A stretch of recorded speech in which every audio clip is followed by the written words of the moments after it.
Hello, എടാ കുഞ്ഞെ, നിനക്ക് കുഴപ്പമൊന്നുമില്ലല്ലോ? ഇല്ല ഫാദർ, ഇവിടെ ഒരു കുഴപ്പമില്ല. എടാ, അവിടെ കുഴപ്പമൊന്നുമില്ലാതെ പിന്നെ ഈ ടി വിയിലൊക്കെ കാണിച്ചോണ്ടിരിക്കുന്ന വാർത്ത എന്താ? അത് ഈ നാട്ടിൽ എപ്പോഴും നടക്കുന്ന കാര്യമാണ്. പിന്നെ നമ്മളും ഇപ്പം അതിൽ പെട്ടുപോയി, അത്രേ ഉള്ളൂ. എടാ, ഞാൻ നിന്നെ 3-4 തവണ വിളിച്ചു. നിനക്കൊന്ന് ഫോൺ എടുത്തൂടെ? അതിവിടെ നാട്ടുകാരും പഞ്ചായത്ത് പ്രസിഡന്റും എല്ലാവരും ഉണ്ടായിരുന്നു. അതിൻ്റെ ഇടയ്ക്ക് ഫാദർ വിളിച്ചത്. എടാ, എനിക്കാണെങ്കിൽ ഈ വിവരം അറിഞ്ഞപ്പോൾ മുതൽ നിപ്പ് ഉറക്കുന്നില്ല, ഇരിപ്പ് ഉറക്കുന്നില്ല കേട്ടോ. എടാ കുഞ്ഞെ, അവിടെ സത്യത്തിൽ കുഴപ്പമൊന്നുമില്ലല്ലോ? ഫാദർ, ഞങ്ങളിവിടെ സേഫാണ്. സത്യം പറഞ്ഞാൽ ഇവിടെയുള്ള ആളുകളെല്ലാം ഞങ്ങൾക്ക് കാവൽ നിൽക്കുന്ന അവസ്ഥയിലാണ്. എടാ, മൈഥിലി എവിടെ? മാം എവിടെ ഇരിപ്പുണ്ട്. നീ ഒന്ന് ആ മൈഥിലിയുടെ ഫോൺ കൊടുത്തേ. ആ, ഫാദറാണ്. Hello father. കുഞ്ഞെ, ചോദിച്ചപ്പോ അവിടെ കുഴപ്പമൊന്നുമില്ലാന്ന് അവൻ പറയുന്നത് സത്യമാണോ മോളെ? നിങ്ങൾ സേഫാണല്ലോ അല്ലേ?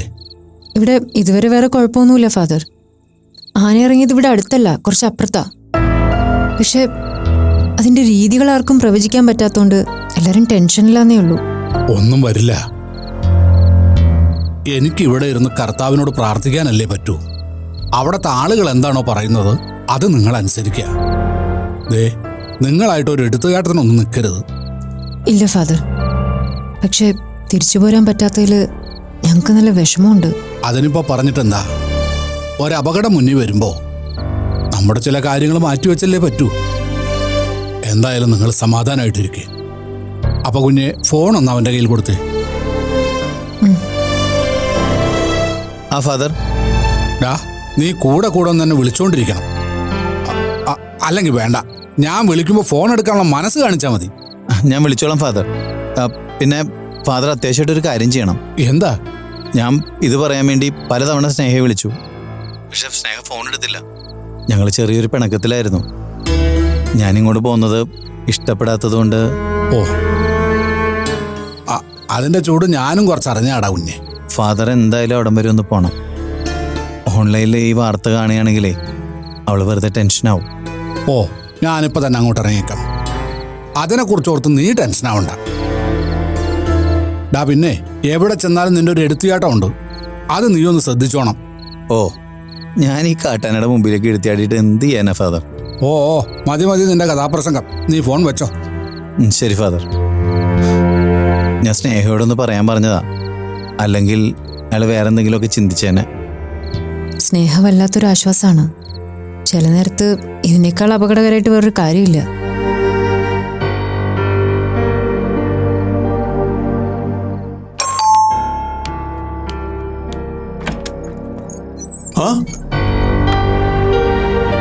എന്തു പറ്റി ഫാദർ ഈ നേരത്ത്?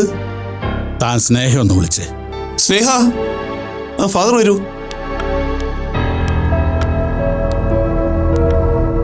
അരുൺ ഒരുപാട് തവണ സ്നേഹയെ വിളിച്ചു എന്ന് പറഞ്ഞു. സ്നേഹ ഫോൺ എടുത്തില്ല. അരുൺ വിളിച്ചിട്ട് നീ ഫോൺ എടുത്തില്ലേ? ഫോൺ സൈലന്റായി അവിടെ എവിടെയോ കിടക്കുക. സത്യം അതല്ലാന്നോ നമുക്ക് രണ്ടുപേർക്കും അറിയാം. തമ്മിലുള്ള പിണക്കം കാരണം ഫോൺ മാറ്റിവെച്ചിരിക്കുക. അവൻ വിളിച്ചിരുന്നത് ഒരു ഗൗരവമുള്ള കാര്യം പറയാൻ വേണ്ടിയാ. എന്താ ഫാദർ? അവര് മെഡിക്കൽ ക്യാമ്പിന് പോയ സ്ഥലത്ത് കാട്ടാന ഇറങ്ങി. ഞാനത് ടി വിയിൽ കണ്ടു. അല്പം കുഴപ്പക്കാരനായ ഒരൊറ്റയാന.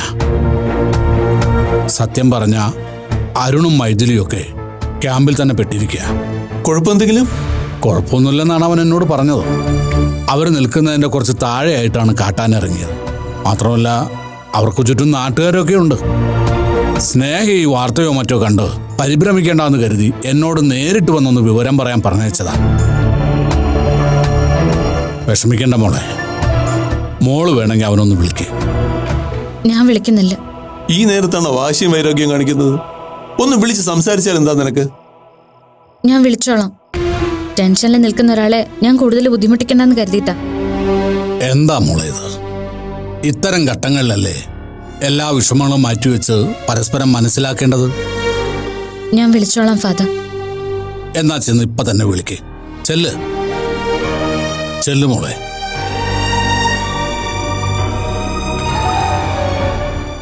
അവൾ ഈ പറയുന്നതൊന്നും കാര്യമാക്കണ്ട. ഇപ്പൊ തന്നെ വിളിക്കും. അരുണിന്റെ ഒരു ആപത്തെന്ന് കേട്ടാൽ അവൾക്ക് അടങ്ങിയിരിക്കാൻ പറ്റുമോ? സത്യത്തിൽ കുഴപ്പമൊന്നുമില്ലല്ലോ ഫാദർ. ഇല്ലടോ, അവർ പോയിരിക്കുന്നതിൻ്റെ 1 കിലോമീറ്ററിനടുത്ത് ഒരു പള്ളിയുണ്ട്. ഞാൻ അവിടെ ഒന്ന് വിളിച്ചിരുന്നു, അവസ്ഥകളൊക്കെ അന്വേഷിച്ചു. എന്തായാലും അവരുടെ സ്ഥിതി ഇപ്പോൾ ഭദ്രമാണ്. ഫാദർ, മൈഥിലിക്കും അരുണിനും എന്തെങ്കിലും രീതിയിലുള്ള സഹായം ആവശ്യമുണ്ടോ? നമ്മുടെ ഭാഗത്തു നിന്ന് എന്തെങ്കിലും? നമ്മളിപ്പോൾ എന്ത് ചെയ്യാനാ? വേണമെങ്കിലൊന്ന് പുറപ്പെട്ടു പോകാം. പോലീസ് തടയുന്നിടം വരെ ചെന്ന് നിൽക്കാം. എന്തായാലും അവരുടെ അടുത്തേക്ക് പോകാനൊക്കില്ല. അപ്പോൾ പിന്നെന്താ ചെയ്യുക? ചുറ്റും നിൽക്കുന്ന നാട്ടുകാരെ വിശ്വസിക്കുക, ദൈവത്തെ വിശ്വസിക്കുക, പ്രാർത്ഥിക്കുക, അത്ര തന്നെ. സ്നേഹ, വേണ്ടടോ, അവർക്ക് പറയാനുള്ളതൊക്കെ പറഞ്ഞു തീർക്കട്ടെ. നമ്മളായിട്ട് ബുദ്ധിമുട്ടിക്കണ്ട.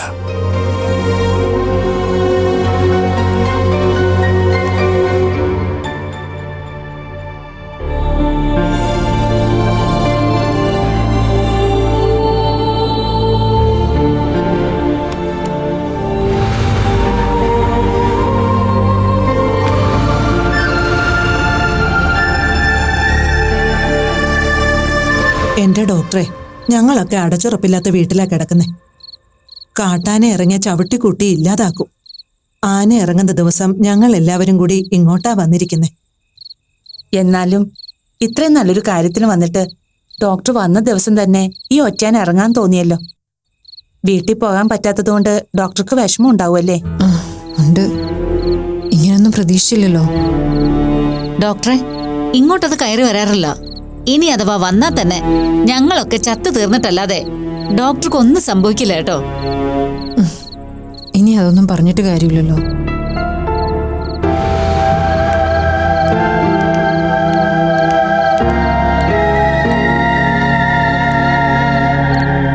വീട്ടിൽ വിളിച്ചപ്പോൾ എന്താ പറഞ്ഞ?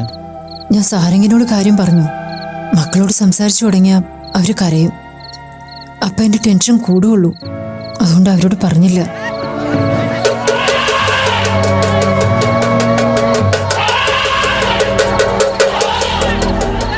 ഒറ്റയാൻ ഇങ്ങോട്ട് തിരിയാതിരിക്കാൻ വേണ്ടി എല്ലാരും കൂടി ചെയ്യുന്നതാ ഡോക്ടർ.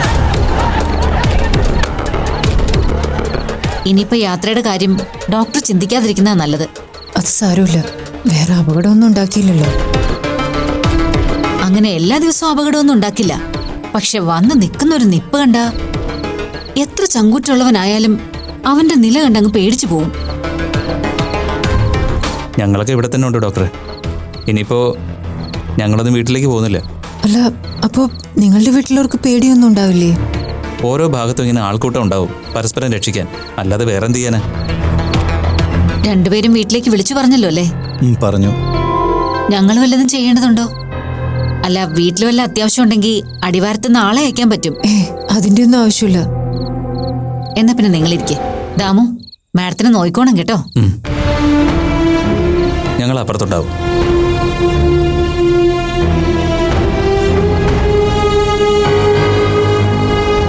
എന്തായാലും കുടുങ്ങിപ്പോയി. പക്ഷെ ഈ ടെൻഷനിടയിൽ അതിശയിപ്പിക്കുന്നത് ഇവരുടെ സ്നേഹമാണ്. വന്ന് കാവലിരിക്കുന്നത് കണ്ടില്ലേ?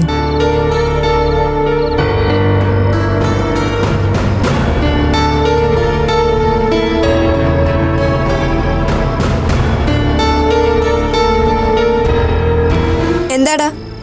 ഫോണും തന്നെ. എനിക്ക് അമ്മയെ വിളിക്കാനാ. ഞാൻ ഫോണിൽ എൻ്റെ നോട്ട്സ് നോക്കിക്കൊണ്ടിരിക്കുക. ഞാൻ വിളിച്ചു കഴിഞ്ഞിട്ട് നോക്കിയാൽ മതി. നിനക്ക് അത്ര നിർബന്ധമാണെങ്കിലേ നീ ചെന്ന് അച്ഛൻ്റെ ഫോൺ വാങ്ങിച്ചോ. അതെന്താ ചേച്ചിക്ക് ഫോൺ തന്നാ?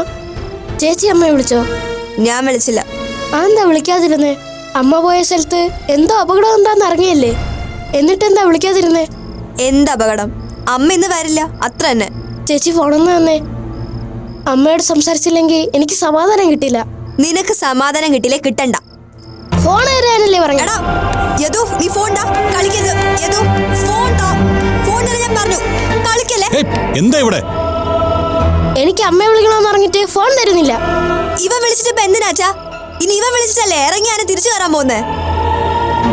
ചേച്ചിക്ക് അമ്മയോട് ഒട്ടും ഇഷ്ടമല്ല. അതെ, അതുകൊണ്ട് തന്നെ എങ്ങനെയൊക്കെ പറയുന്നേ. ഇത് പോയി കിടക്കാൻ നോക്ക്. പറ്റില്ല, എനിക്ക് അമ്മയോട് സംസാരിക്കണം. അവിടുത്തെ കാര്യങ്ങളൊക്കെ ഞാൻ വിശദമായിട്ട് പറഞ്ഞതല്ലേ, അതിൽ കൂടുതലൊന്നുമില്ല. എന്ന് കിടക്കാൻ നോക്ക്. എനിക്ക് അമ്മയോട് സംസാരിക്കണം. ബഹളം വെക്കാനാണോ നിന്റെ ഉദ്ദേശം? എവിടുന്നാ നീ ഇതൊക്കെ ശീലിച്ചേ? വിവരം പറയാൻ അമ്മ വിളിച്ചപ്പോ വേറെ ആരോടും സംസാരിക്കണമെന്ന് അമ്മ പറഞ്ഞില്ല. പറഞ്ഞിരുന്നെങ്കിൽ നിനക്ക് ഫോൺ തരുമായിരുന്നു. അതവിടുത്തെ പ്രശ്നങ്ങൾ കാരണമായിരിക്കും. അല്ലെങ്കിൽ അമ്മേനോട് സംസാരിക്കുമായിരുന്നു. മതി എന്നല്ലേ പറഞ്ഞത്. യാമി, നിനക്ക് പഠിക്കാനുള്ള ഇരുന്ന് പഠിക്കുക. ആർക്കും അമ്മയുടെ സ്നേഹമില്ല, ആർക്കും ഇല്ല. യാമി, നീ ഇരുന്ന് പഠിക്കുക.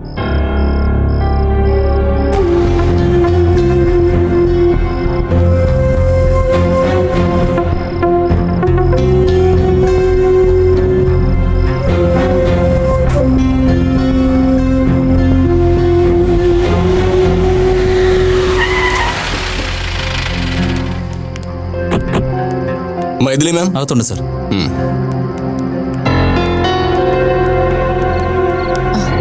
ഇരിക്കും. മാഡം, പ്രോബ്ലം ഒന്നുമില്ലല്ലോ? പോവാൻ പറ്റാത്തതിന്റെ ബുദ്ധിമുട്ട് മാത്രമേ ഉള്ളൂ. DA-മാരുടെ പ്രത്യേക ഇൻസ്ട്രക്ഷൻ ഉണ്ട്, നിങ്ങൾക്ക് പ്രൊട്ടക്ഷൻ കൊടുക്കണമെന്ന്. ഞങ്ങളിങ്ങോട്ട് പുറപ്പെട്ടിട്ട് കുറച്ചധികം സമയമായി. ഇവിടുന്ന് താഴേക്ക് 4ാമത്തെ വളവിലാണ് ഒറ്റയാൻ നിൽക്കുന്നത്. വാഹനങ്ങളുടെ ഒരു വലിയ നിര തന്നെ ഉണ്ട്. അത് കടന്ന് ഇവിടെ എത്തിയപ്പോൾ സമയം ഇത്രയായി. ഇനിയിപ്പോൾ ഞങ്ങൾ നേരം വെളുക്കുന്നവരെ ഇവിടെ തന്നെ ഉണ്ടാവും. ഇപ്പോഴത്തെ ഒരു കണക്കനുസരിച്ച് ഒറ്റയാൻ ഇങ്ങോട്ട് കയറാൻ സാധ്യതയില്ല എന്ന് കരുതി കാട്ടാനയുടെ സ്വഭാവം ആയതുകൊണ്ട് പൂർണ്ണമായിട്ട് പറയാനും പറ്റില്ല. നമസ്കാരം സാർ. നമസ്കാരം. നമസ്കാരം. സിറ്റുവേഷൻ വേറെ പ്രശ്നമൊന്നുമില്ലല്ലോ? സാർ, ഇപ്പോ കൊല്ലിമുക്കിലാണ് അവസാനമായിട്ട് ഒറ്റയാനെ കണ്ടത്. അവിടെ പ്രത്യേകിച്ച് കുഴപ്പമൊന്നും ഉണ്ടാക്കിയതായിട്ട് റിപ്പോർട്ടില്ല. ഞാനിപ്പോഴും വിളിച്ചിരുന്നു. ഇങ്ങോട്ടേക്ക് ഫോറസ്റ്റുകാരും പുറപ്പെട്ടിട്ടുണ്ട്. എന്തെങ്കിലും ആക്രമണം ഉണ്ടായാൽ വെടിവെക്കുന്നതടക്കം അവർ ചർച്ച ചെയ്തിട്ടുണ്ട്. ഓ, അല്ല, മാഡത്തിന്റെ കാര്യം എങ്ങനെയാ? ഉറങ്ങാനും പറ്റും? ഇവിടെ അടുത്തൊരു മാത്യുവിന്റെ വീടുണ്ട് സാർ, അവിടെ അറേഞ്ച് ചെയ്യാം. എന്നാ പിന്നെ നമുക്ക് അങ്ങോട്ട് പോവാം. അത് വേണ്ട സാർ, എല്ലാരും ഇവിടെ തന്നെ ഇരിക്കുകയല്ലേ, ഞങ്ങളും ഈ കൂട്ടത്തിൽ തന്നെ ഇരുന്നോളാം. വേണ്ട മാഡം, നിങ്ങൾ റിസ്ക് എടുക്കണ്ട. അത് സാരമില്ല സാർ. ഇത്തരം സിറ്റുവേഷനിൽ വേറെ എവിടെ പോയി കിടന്നാലും ഉറങ്ങാനൊന്നും പോകുന്നില്ല.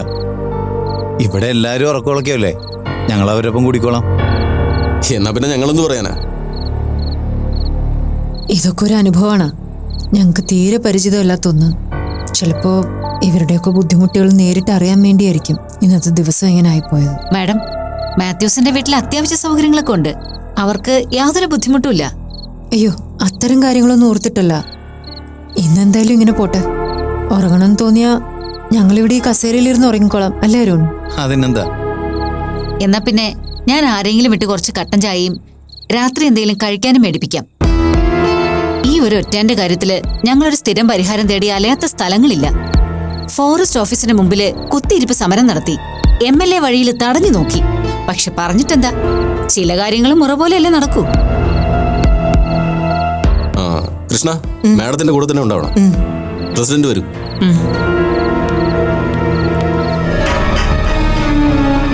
ഈ സ്റ്റേഷനിൽ വന്നിട്ട് കുറെ നാളായോ? ഇല്ല മാഡം, 1 വർഷമായതേ ഉള്ളൂ. ഏകദേശം കാട്ടാനെ ഇറങ്ങിയതും ഞാൻ വന്നതും ഒരേ സമയത്താ.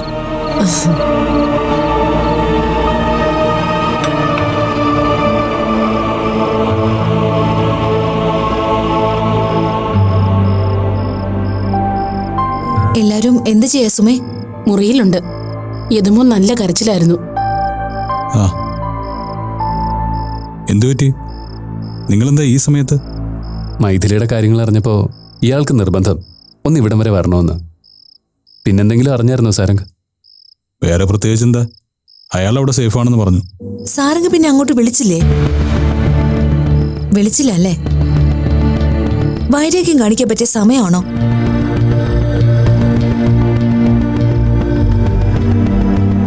യദു എവിടെ മോളെ? അവനപ്പുറത്തുണ്ട്. യദുമോൻ കരച്ചിലാണെന്നാണല്ലോ സുമ പറഞ്ഞത്. അമ്മയുടെ കാര്യല്ലേ, അവന് പിന്നെ കാര്യം പ്രത്യേകിച്ച് കാര്യമൊന്നും വേണ്ടല്ലോ. എന്താ മോളെ നീ ഇങ്ങനെയൊക്കെ സംസാരിക്കുന്നേ? നീ അമ്മയെ വിളിച്ചായിരുന്നോ? ഇല്ല. ഇത്രയ്ക്ക് അകലം കാണിക്കേണ്ട കാര്യമില്ല കേട്ടോ, പ്രത്യേകിച്ച് നിന്റെ ഈ പ്രായത്തില്. രഞ്ജിത്തെ, ഞാൻ യദുവിനെ ഒന്ന് കണ്ടിട്ട് വരാം. അച്ഛാ, ഞാൻ അപ്പുറത്തുണ്ട്. ശരി മോളെ. ഈ പറഞ്ഞ ആനയുടെ ഹിസ്റ്ററി പേടിപ്പിക്കുന്നത്. കുറെ കാലമായിട്ട് അത് വലിയ ശല്യമാണെന്ന് പറയുന്നു. താനൊട്ടും വറീഡല്ലേ സാരംഗ്? ഞാൻ സാധാരണ മനുഷ്യരുടെ വികാരങ്ങളൊന്നും ഇല്ലാത്തൊരു മനുഷ്യനല്ലേ. എന്ത് ചെയ്യാനാ? അമ്മയെ വിളിക്കാൻ വേണ്ടി ഞാൻ ഫോൺ ചോദിച്ചു, തന്നില്ല. ചേച്ചി വഴക്ക് പറഞ്ഞു, അച്ഛനും അതെ. അമ്മയ്ക്ക് കുഴപ്പമല്ലോ ഉണ്ടോ അനാമിക ആന്റി? എന്ത് കുഴപ്പം? ഏത് കുട്ടീനെ ഇങ്ങനെ പേടിച്ചാലോ? ഒരു കാര്യം ചെയ്യാം, ആന്റി അമ്മയെ വിളിച്ചു തരാം, മോൻ സംസാരിച്ചോ.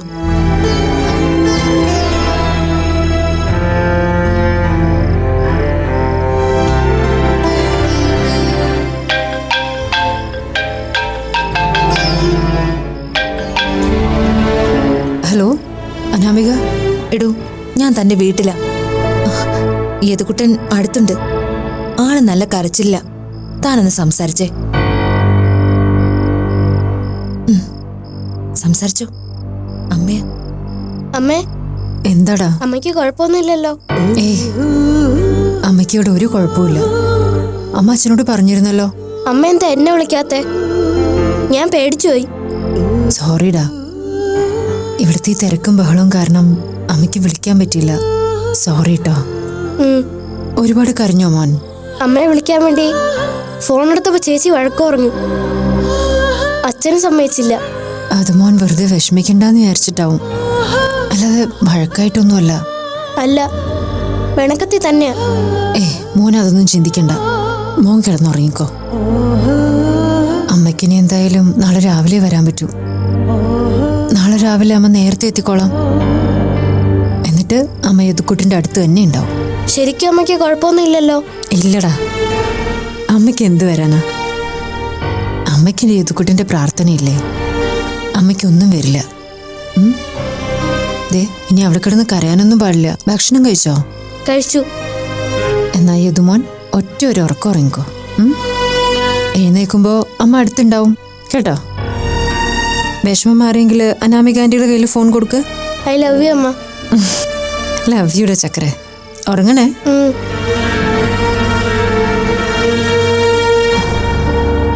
ഇവിടെ സങ്കടമുള്ള ഒരാളെ മാത്രമേ ഞാൻ കണ്ടുള്ളൂ. കേട്ടടോ? എനിക്കറിയാം. കാത്തിരിക്കാൻ എനിക്ക് ഇപ്പൊ എന്റെ മോൻ മാത്രമേ ഉള്ളൂ. എടോ, അവനെ ഒന്ന് സമാധാനിപ്പിച്ചിട്ട് പോണേ. അതിന് ഞാൻ നോക്കിക്കോണം.